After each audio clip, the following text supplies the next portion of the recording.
Well, it turns out that the election for Senate State Republican Executive Committee man is not all as it seems, and there was some problems with the calculations.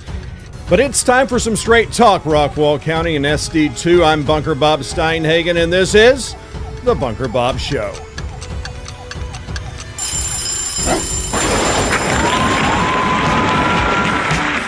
Yes, and good afternoon on this Saturday, Friday, I appreciate you being back with me. Today will be a rather short show because I have one topic and one topic only to talk about, which is the SREC Committeeman race, which has sparked quite a bit of controversy because of what has transpired based upon the actual calculation of the race. Of course, this race was something that was highly contested because you had two very active members of the Republican Party for their areas.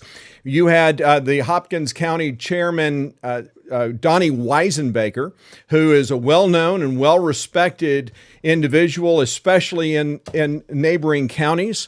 And, of course, Stephen Stanley, who is also a well-respected and hardworking Republican, both of which have done an amazing job to recruit Republicans and really bolster the strength of our voting strength as a party. And so each one of these men were richly deserving of the opportunity to be the State Republican Executive Committee man for Senate District 2.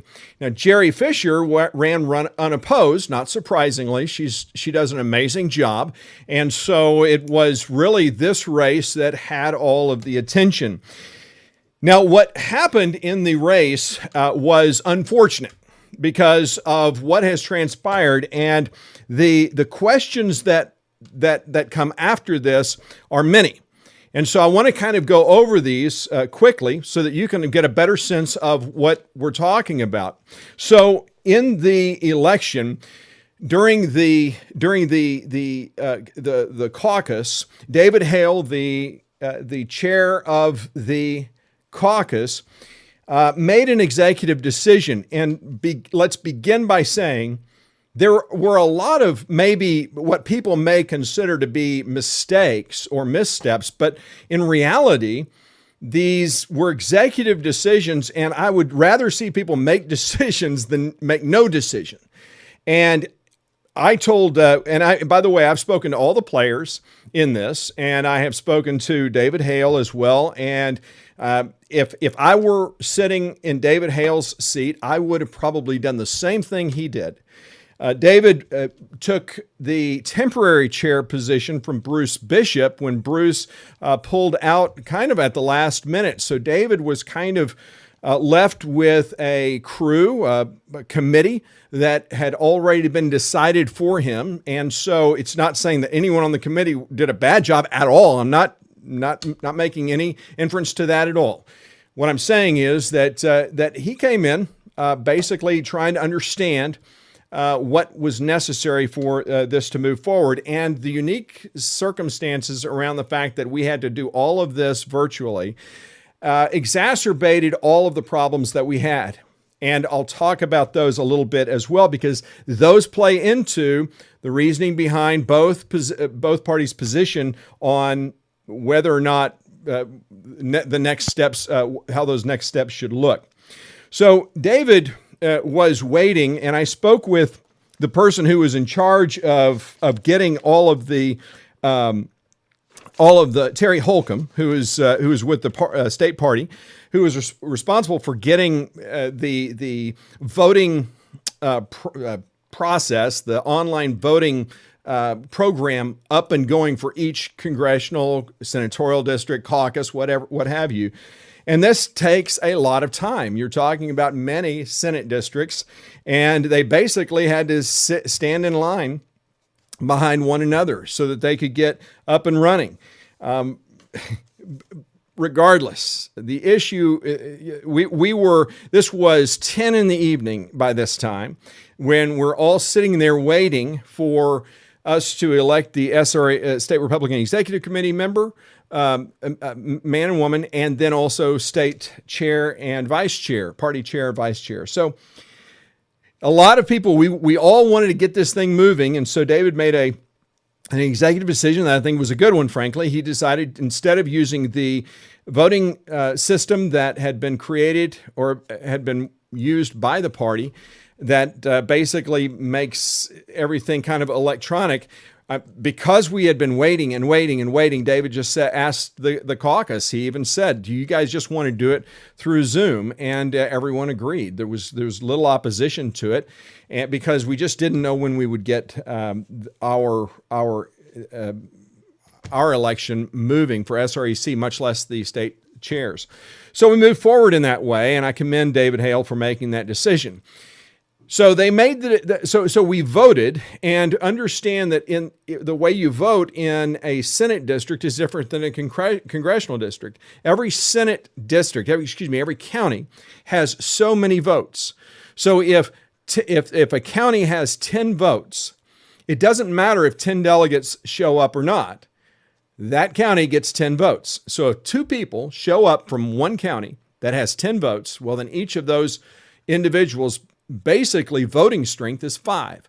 And so that needs to be taken in. It's called a weighted vote, and that was necessary for this process to move forward, which they did. Now, the program that was created, Lance Lenz, a guy that I've known for years, it created an Excel spreadsheet and basically did calculations, and it was the spreadsheet that was created was not created by Lance Lenz, but a friend of David Hale, who's not part of the party, as I understand. He's not a Democrat, but I'm saying he wasn't a delegate, so he was kind of a neutral third party. And this guy created a spreadsheet that basically created the weighted vote, and the weighted vote basically came out to give the win to basically Stephen Stanley. So if you look down at the columns G and H, you see the pink 154.91, and under vote B, which represents Stephen Stanley, 157.09, that is the weighted vote. And this was the calculation that was created by the individual that was brought on to help create this program. And so this is basically kind of how the spreadsheet looked. Now, none of us as delegates saw the spreadsheet. No one really had a chance to look at the spreadsheet and try it out and test it. So it was really kind of a black box in a sense, in that we could not see it. And so this is the problem. The problem is that the way this was calculated, the formula is up at the top. So column B, line 14, which is 312, is divided by F14, which is 143. That's highlighted in yellow. The 143, and then multiplied by C14, which is votes cast for candidate A. That would have been Donnie Weisenbaker. And so the calculation, by doing the calculation that way, 154.91 or 49.7% of the vote went to Weisenbaker. And then when you look at how Stanley's vote was calculated, it was the exact same way. And he came up with 157.09 or 50.3% of the vote. The problem is the way that's calculated is incorrect. The way this should have been calculated should be that each column under the weighted vote that's highlighted, each of those columns should be basically added up and brought down to and totaled and summed. So vote A for Weisenbaker should have been 157.119 or 50.4% of the vote, and weighted vote B for Stephen Stanley should have been 154.81 or 49.6% of the vote. So you can clearly see the way one calculates this makes a demonstrable difference. I've got, this is I was playing with this with this worksheet, and I saw how these formulas, how this problem occurred. And so when you look at these two things together, you can see that this makes a demonstrable difference. And it's a interesting difference because it's really just swapping the results essentially for one for another. And so that is essentially what occurred on election night. So now there is controversy because ultimately some are saying, well, wait a minute, Stephen Stanley should basically resign and hand the position over to Mr. Weisenbaker. So that's where the controversy exists.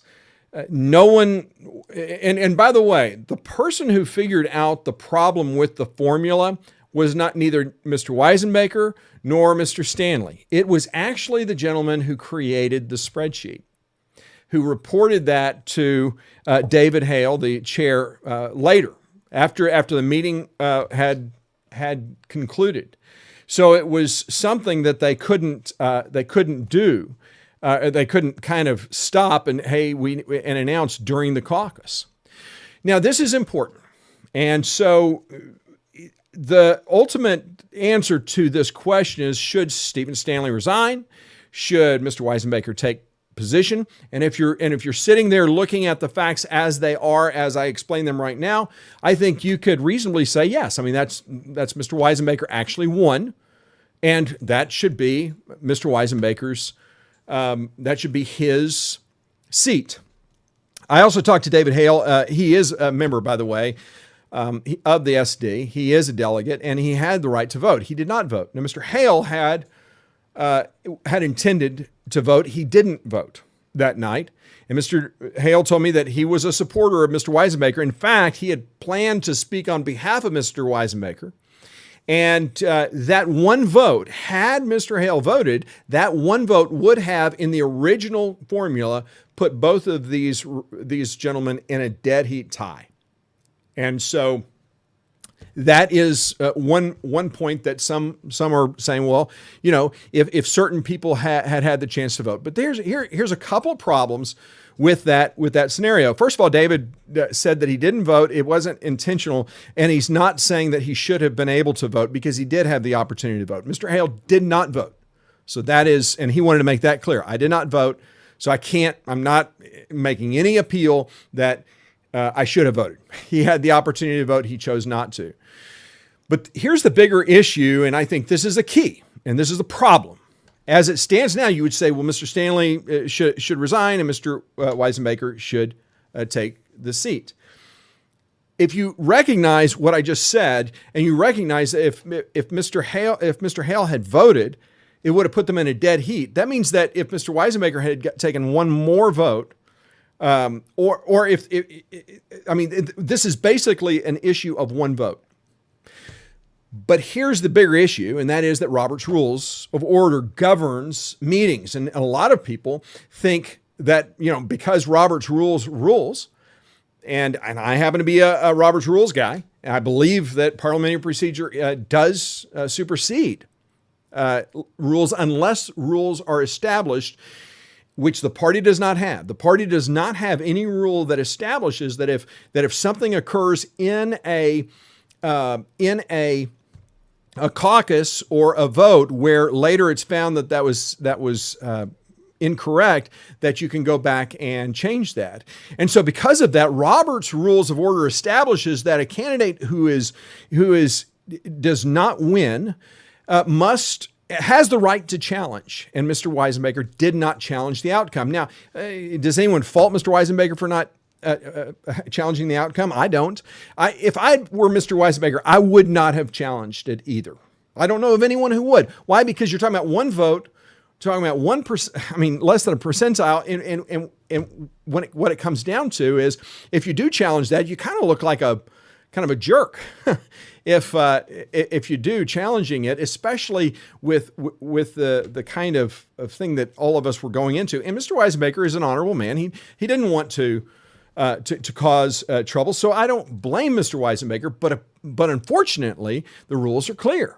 Robert's rules establish that if you're going to challenge it, it must be during session. So once a gavel drops, there is it has been said that because the gavel dropped after, and the meeting concluded, that the business of the meeting had concluded, and you cannot retake that meeting again, which is true. And so Mr. Weisenbaker did not appeal that decision. Now, one of the controversial issues is that Mr. Stanley's wife happened to be the caucus secretary. And yes, that looks bad, but the problem is it wasn't a factor. And I talked to David Hale about this, and I asked, in which it needs to be understood, Mr. Stanley and his wife are from Dallas County.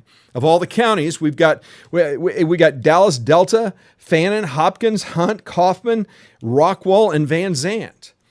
And there was only one person on that committee that was from Dallas, and that was Steve Stanley's wife. All of the other members of the committee, the temporary that became permanent committee, all of them were from the smaller counties, from the other counties. And so the other counties were well represented, and the secretary of the caucus had no access to the votes. She did not calculate them. All she did was report them. She didn't have access to the information either. And so during that vote, Mrs. Stanley did not have the opportunity to influence the election from behind the scenes. It was brought up that Mr. Weisenbaker's wife got to vote for verbally, while everyone else had to vote online. The problem with that argument is Hopkins County, they got 100% voted for Mr. Weisenbaker, and Mr. Stanley achieved 0 votes. So it wouldn't have mattered. If Mrs. Weisenbaker had not voted, it would have changed the outcome not 1 percentile, because Mrs. Weisenbaker, because Hopkins County went 100% for Weisenbaker, he got all of those votes, so it would not have made a difference, and it was not a factor in this case. Now, the bigger issue is that many delegates could not vote, and this is something that we all know is true, and we can't move away from this. And Mr. Hale talked about the fact that we had 170 people who were in the caucus. Only 120 could vote through the RPT system, and when we did it through the Zoom meeting, 143 were able to vote. However, that's still a discrepancy, so there are still many people who could not vote. I know of a couple personally that could not vote because they were using the web system on the Zoom meeting. All that to say, lots of votes could not be counted. And it is easy to argue, well, Mr. Stanley had so many votes, and those people could not vote. Well, one could say that about Mr. Weisenbaker too, that he had so many votes, and his people couldn't vote. It is the issue that I realize that no one can account for. The only empirical evidence really is that the format was flawed for calculating it. And the rules state that if you want to challenge a vote, you must do so during the meeting. I think a bigger issue, and just as you think and step back on all of this, our congressional and Senate district is about to be redistricted after the census is over, and it looks as though Republicans are going to capture several seats. And one of the things that they want to do, it appears, is that they want to redistrict this Rockwall and blend it into Dallas, which I hate the idea of that, but that is the way it is. I think it's not a far-fetched or unreasonable to assume that those who are in Delta, Fannin, Hopkins, Hunt, Kaufman, and Van Zandt counties will not be part of Stephen Stanley's Senate district in 2 years from now. That the redistricting will change that. And so regardless, either one of these, whatever were to happen, Mr. Stanley and Mr. Weisenbaker will be in separate Senate districts, I realize that whose side should you be on? Whose side should I be on? The way I look at it is both of these men are absolutely right. Mr. Weisenbaker is right. He won that, and he should have been declared the winner, but he wasn't. And Mr. Stanley is right in that he wasn't declared the winner. He was declared the winner, and Mr. Weisenbaker did not challenge that.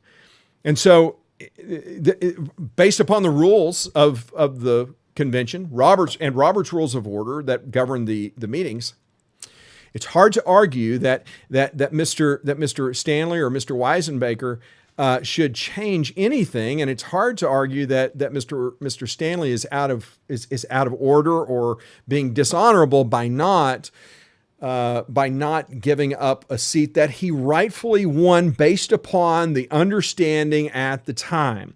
And so I don't think there was any kind of conspiracy that occurred. I think that had there been a conspiracy, it would have had to come from the smaller counties like Rockwall and Hunt and Coffin, all these, because there was only one member of that committee that was from Dallas County.